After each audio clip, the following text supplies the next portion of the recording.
Ukraine as Russia has started a full-on ground invasion with Belarus. NATO is looking very closely to this, as this could lead to World War III. Do not be panicked.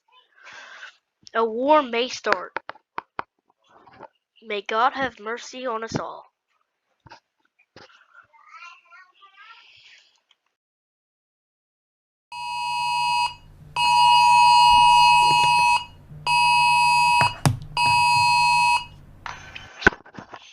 There has been a nuclear attack issued from Russia.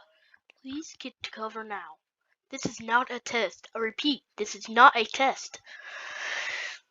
NATO did something about Ukraine, and Russia got mad, so now we're probably about to get nuked. May God have mercy on us all, and America will stick through this. We will play our national anthem for the remaining of the time.